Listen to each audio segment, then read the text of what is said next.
আসসালামু আলাইকুম রহমতুল্লাহ তালা বরকত। বন্ধুরা আমার, মৌতুল আলম একজন হাক্কানি রব্বানি আলেম, জ্ঞানীগুণী মানুষের মৃত্যু অনেকটি জগতের মৃত্যু। তাহলে একজন জ্ঞানীগুণী মানুষের বিচক্ষণতা, তার উদারতা, তার মানসিকতা, তার টেন্ডেন্সি, চিন্তা ভাবনা, চেতনা থাকে সুদূর প্রসারী এবং সত্যের নেশী, সত্যর পথে তিনি সারাটি জীবন তিনি অতিবাহিত করে চলেন। এরকম একজন মানুষ যখন জগৎ থেকে চলে যায় বা মহান মালিক উঠিয়ে নেন, তখন একটা শূন্যতার অভাব হয় এবং সকল সৃষ্টি নিথর হয়ে যায়।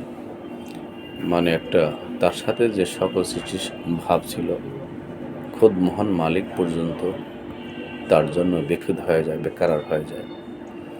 আর সৃষ্টির সাথে তো তার একটা মেলবন্ধন থাকে। তার চিন্তা চেতনায় তিনি তার সংসার সমাজ সর্বক্ষেত্রে তিনি আলোকবর্তিকা হিসাবে কাজ করেছেন।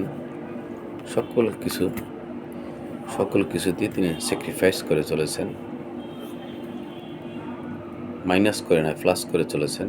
এখন সকল থেকে, ছোট থেকে বড় থেকে সকলকে ভালোবেসেছেন এবং সৃষ্টিকে ভালোবেসেছেন স্রষ্টার জন্য।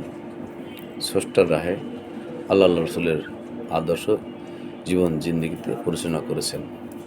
এমন মানুষের কথাই হাদিসে বলা হয়েছে যে এমন একটি মানুষ আমরা হারিয়ে ফেলি বা হারাতে হয়, যার শূন্যতা আমাদের অনেক অনেক অনেক বছর আমাদের অপেক্ষা করতে হয় এমন একজন জ্ঞানীগুণী মানুষের।